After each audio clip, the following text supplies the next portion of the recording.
আসসালামু আলাইকুম ওয়া রাহমাতুল্লাহি ওয়া বারাকাতুহু। সকলকে ঈদুল আযহার অনেক অনেক ভালোবাসা মোবারকবাদ জানাই। আমরা বিগত কয়েকদিন ধরে দেখছি বাংলার পরিবেশে বিভিন্ন জায়গায় একটা অশান্তি, যেটা অনেক দুঃখজনক ব্যাপার এবং নিন্দনীয় একটা কর্ম। বিগত দিন কেউ অত্যাচার করেছে বলে তার প্রতিশোধ নেবার জন্য কেউ পাল্টা অত্যাচার করবে, সেটা আগামী দিন ফের নতুন যে আসবে, ফের নতুন করে অত্যাচার হবে, সেটা কোনোদিন একটা সমাধানের জায়গায় আসবে না। তাই মুসলিম উম্মার কাছে বলবো, সাথে সাথে বাংলার অপমানিত জনসাধারণকে বলবো, সম্প্রীতি, মেলবন্ধন, ভ্রাতৃত্ব বজায় রাখেন এবং যে নোংরা করেছে তার প্রতিশোধ নেবার জন্য আপনি না মেরে তাকে আইনের দ্বারস্থ করে দেন, আইন তাকে শাস্তি দেবে। এবং কিছু কিছু জায়গায় খবর এসেছে গরিব মানুষদের ওপরে অনেক অত্যাচার হয়েছে, সত্যি খুব বেদনাদায়ক। এরকম মানসিকতার মনে করি পরিবর্তন যাতে হয়। সাথে সাথে আমরা বাংলার পরিবেশে একটা দেখতে পাচ্ছি 1950 সালের একটা আইনকে নিয়ে, যেটা 2018 সালে নতুন করে আবার হাইকোর্টে পিটিশন জমা করা হয়েছিল। সেটার উপর ভিত্তি করে ঈদুল আযহা আসতেই সেটা আমরা নতুন করে দেখতে পাচ্ছি যে গোহত্যা বা গরু জবাইকে কেন্দ্র করে বা বিশেষ কিছু পশুর নাম বলে যে এটা শাস্তি দেওয়া হবে, একটা বিভিন্ন থানায় সার্কুলার দেওয়া হয়েছে বা বিভিন্ন মহল থেকে প্রতিবাদ হচ্ছে।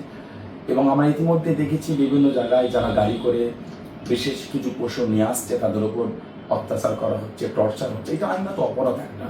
কেউ যখন সেটাকে বলি দেবে বা জব করবে, তখন তার উপর ওই আইনের অপরাধটা তার উপর লাগু হবে। তার আগে পর্যন্ত তার উপর শাস্তি দেবার কোনো জায়গা থাকে না। তাই যারা এভাবে গাড়ি থেকে নামিয়ে টর্চার করছে, আমি মনে করি এটা আইনত অপরাধ। প্রশাসন ভাইদের দৃষ্টি আকর্ষণ করে বলবো, এই জিনিসগুলো যদি হতে থাকে আগামী দিন এই জিনিসটাকে নোংরা রূপ নেবে। তাই এগুলি বন্ধ করেন। কেউ অন্যায় করলে তাকে শাস্তি দেন, ধর্ম থেকে নয়, জাত থেকে নয়, অন্যায় থেকে শাস্তি দেওয়া হোক। তা বলে এই নয় কেউ গাড়ি করে কিছু পশু নিয়ে আসলে তাকে ভেবেই নেওয়া হচ্ছে জবাইয়ের জন্য বা বলির জন্য আনা হচ্ছে। এটা আমি মনে করি একটা ভুল চিন্তা ভাবনা। তাই এগুলো থেকে ফিরে আসা উচিত।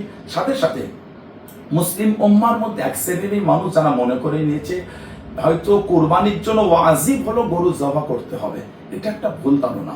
কোরবানির জন্য আল্লাহ পাক হালাল পশুকে ওয়াজিব করেছেন।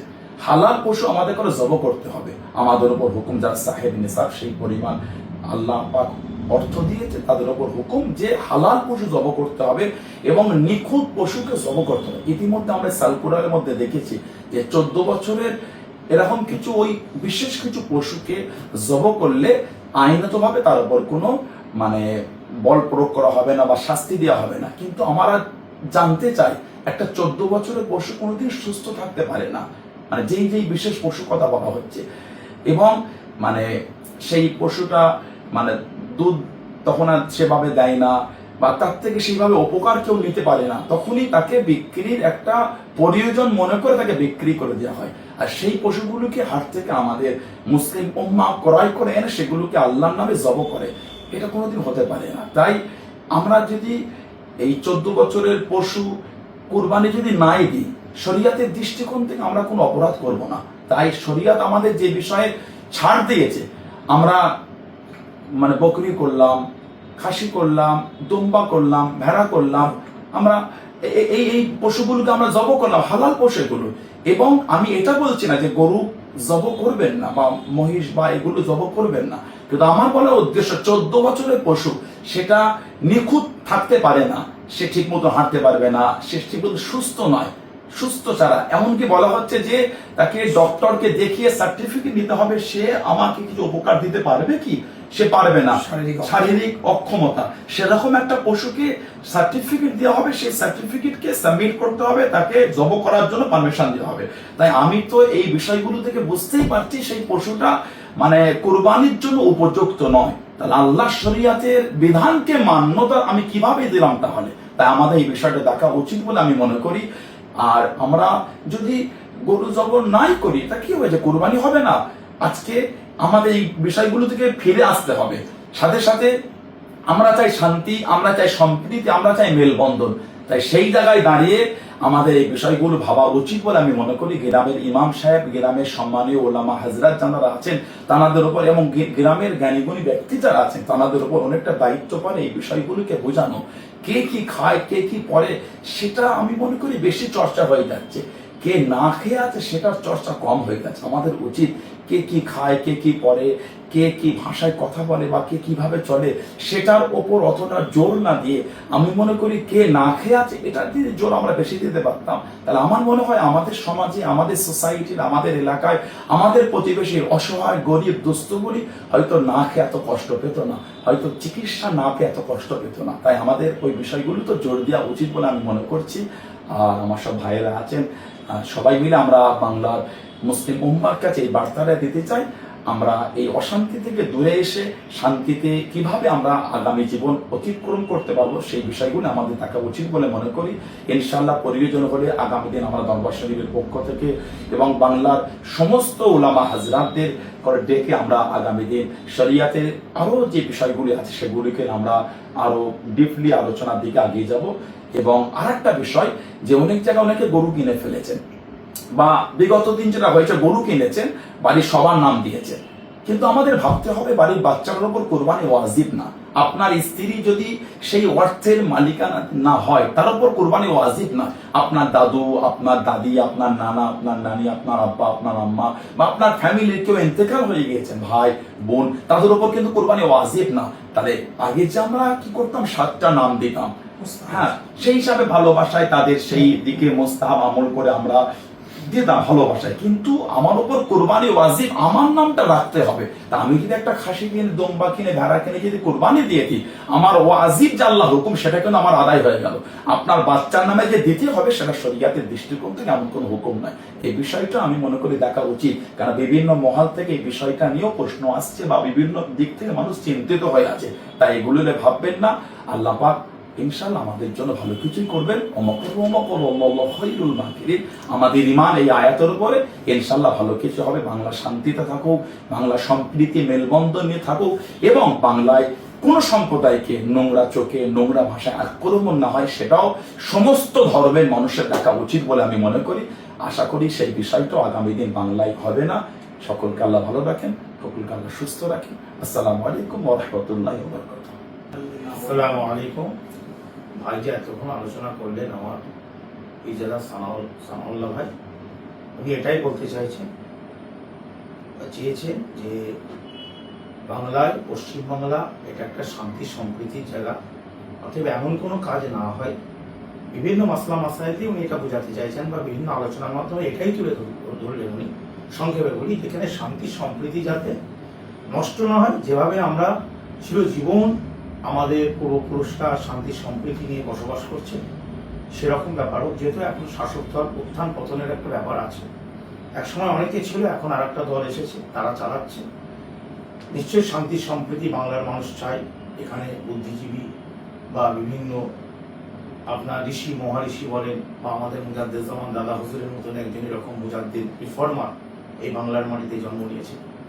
অতএব সেইভাবে আমাদের দেখে শুনে সেইভাবে কাজ করতে হবে। আমাদের আইনকে মান্যতা দিতে হবে। ভারতের আইন অবশ্যই আমাদের সম্মানিত হবে। কেন এই ভারত, এই বাংলার রবীন্দ্রনাথের জায়গা শান্তির জায়গা। তিনি পরিষ্কার বলছেন, এসো হে আর্য, এসো অনার্য হিন্দু মুসলমান, এসো এসো আজ ইংরাজ তুমি, এসো এসো খ্রিস্টান। এটা রবীন্দ্রনাথ ঠাকুরের ভাষা। অতএব এখানে কোনো জাতকে নিচু করা, কাউকে প্রেশার ক্রিয়েট করে কাউকে অসম্মান করা, বেইজ্জতি করা, এটা কিন্তু রবীন্দ্রনাথের ভাষায় আমরা পাচ্ছি না। সেদিকে লক্ষ্য রেখে কাজ করতে হবে। সকলে ভালো থাকুন। আসসালামু আলাইকুম ওয়া রাহমাতুল্লাহি ওয়া বারাকাতুহু। মাশাআল্লাহ, পীরজাদা সানাউল্লাহ সিদ্দিকী ভাই এবং পীরজাদা আম্মার উদ্দিন সিদ্দিকী ভাই যে বার্তা দিয়েছেন, এই বার্তার উপরে আমাদেরকে প্রত্যেকের দিক নির্দেশনা হিসাবে মনে করতে হবে। একটা বিষয় সংক্ষেপ শুধু এটুকুনি আপনাদের কাছে আমি বলতে চাই যে রাজ্যে একটা পরিবর্তন লক্ষ্য করা গিয়েছে। এই পরিবর্তনটা আমাদের মানবিক আচরণের মধ্যে না আসে, মনসত্ব বোধের মধ্যে পরিবর্তন না হয় এবং আমাদের বিগত দিন ভ্রাতৃত্ব, সম্প্রীতি, হৃদ্রতা, মানবিক আচরণে যেভাবে একে অপরের সাথে সুসম্পর্ক রেখে আমরা বসবাস করেছি, সেই বসবাসটাই আমাদের জন্য কাম্য বলে মনে করি। যেহেতু ভারতবর্ষ গণতান্ত্রিক পদ্ধতিতে সাংবিধানের নিরিখে পরিচালিত হয়, আর সেই ভারতবর্ষের একটা রাজ্য পশ্চিমবাংলায় আমরাও কাঁধে কাঁধ মিলিয়ে ভ্রাতৃত্বের মেলবন্ধনে বসবাস করেছি। কোনো একটা বিষয়কে কেন্দ্র করে সেই বিষয়ের উপরে আমরা নিজেদের মধ্যে যেন দূরত্ব তৈরি না হয়ে যায়। আমাদের মানবিক আচরণ বিগত দিন যেভাবে মনসত্ত্ববোধের জায়গায় ছিল, সেই মনসত্ত্ববোধের জায়গায় রেখে আমাদেরকে এগিয়ে যেতে হবে। এবং আরেকটা বিষয় যেটা ভাইরা আলোচনা করেছেন, সামনে যেহেতু কুরবানি, এই কুরবানিকে কেন্দ্র করে বিভিন্ন পশু আমরা জবাহ করে থাকি। তার মধ্যে বিশেষ একটা পশু বা বিশেষ কিছু পশুর বিষয়ে উল্লেখ করা হয়েছে আইনিভাবে। আমরা চাইব আইনত যে স্বীকৃতি দেওয়া হয়েছে, যে পশুগুলোকে উপরে নিষেধাজ্ঞা আনা হয়েছে, আবার সেই নিষেধাজ্ঞার জায়গায় একটা বয়সকে মেনটেন করে, ওই পশুর এজকে মেনটেন করে আবার ওটাকে শিথিলতা করা হয়েছে। এই নিষেধাজ্ঞা, এই শিথিলতার মধ্যে শরিয়াতের একটা মাসালা জড়িয়ে আছে, যেটা পীরজাদা সানাউল্লাহ ভাইজান কথা প্রসঙ্গে আলোচনায় রেখেছেন। তো আমাদের এটা মাথায় রাখতে হবে, আমরা কোরবানি অবশ্যই করব, কোরবানি করাটা আমাদের জন্য ওয়াজিব, কিন্তু বিশেষ কিছু পশুকে কেন্দ্র করে যে নিষেধাজ্ঞা এনেছে, সেই বিশেষ কিছু পশুর বিষয়ে আমাদেরকে একটু বিষয়গুলোকে ভাবতে হবে এবং আইনি স্বীকৃতিটাকে আমাদেরকে মাথায় রাখতে হবে। যেহেতু দেশের নাগরিক, আমরা আইনকে মান্যতা দিই। আর একটা বিষয়, যে পশু জাবাহা করার ক্ষেত্রে আমাদের যে শরিয়াতের বিধান, সেই শরিয়াতের বিধানটাকে মান্যতা দিয়ে আমাদের শরিয়াতের বিধানের উপরে আমাদের কুরবানি দিতে হবে। আল্লাহ আমাদের সকলকে কবুল করেন এবং ভ্রাতৃত্ব, মানবতা, সম্প্রীতির সাথে একে অপরের সাথে সুসম্পর্ক রেখে বসবাস করার তৌফিক এনায়েত করেন। আর একটা বিষয়, যে শুধুমাত্র আমরা অনেকেই ভাবছি যে বিশেষ একটা ধর্মীয় মানুষেরাই যে পশুগুলোর উপরে নিষেধাজ্ঞা আনা হয়েছে আইনিভাবে, সেই বিশেষ ধর্মের মানুষগুলোই হয়তো সেই পশুগুলোকে ভক্ষণ করে, এটা আমরা অনেকে ভাবছি, বা বিশেষ কিছু সম্প্রদায়ের মানুষ এটাও মনে করছে যে আজকে তাদের উপরে নিষেধাজ্ঞা আনা হচ্ছে, এই পশুগুলো তারাই কেবলমাত্র ওই ধর্মের মানুষগুলোই খায়, কিন্তু আদৌ এটা নয়। ভিন্ন ভিন্ন সম্প্রদায়ের মানুষ সেই পশু ভক্ষণ করে। এমনও কিছু ব্যক্তিত্ব আছে, তারা সমাজের বুকে নিজেদেরকে এমন সম্প্রদায় বলে দাবি করে, ভক্ষণের ক্ষেত্রে তাদের কিন্তু যে পশুর উপরে নিষেধাজ্ঞা এসেছে, সেই নিষেধাজ্ঞাকৃত পশুগুলোকে কিন্তু তারাও ভক্ষণ করে।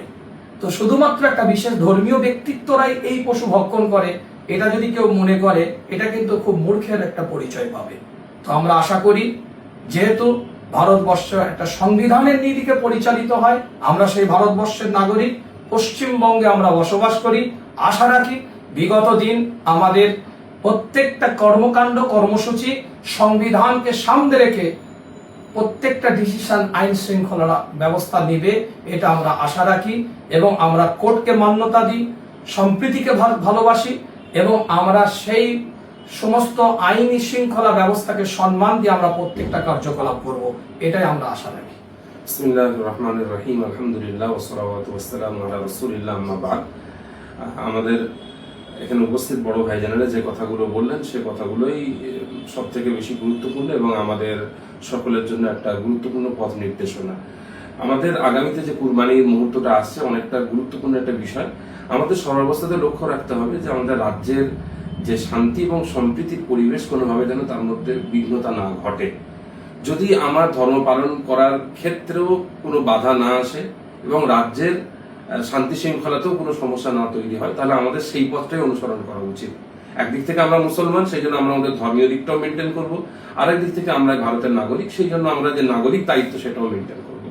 সেই জন্য যদি দেখা যায় যে আমাদের একটা বিশেষ পশু কুরবানি করার ক্ষেত্রে রাজ্যের সমস্যা সৃষ্টি হতে পারে, অশান্তি সৃষ্টি হতে পারে, অশান্তির বাতাবরণ তৈরি হতে পারে, তাহলে আমরা অন্য পশু ব্যবহার করব, অন্য পশু জবাই করব। সেক্ষেত্রে রাজ্যেরও কোনো সমস্যা নেই, দেশেরও কোনো সমস্যা নেই, আমার ইসলামেরও কোনো সমস্যা নেই।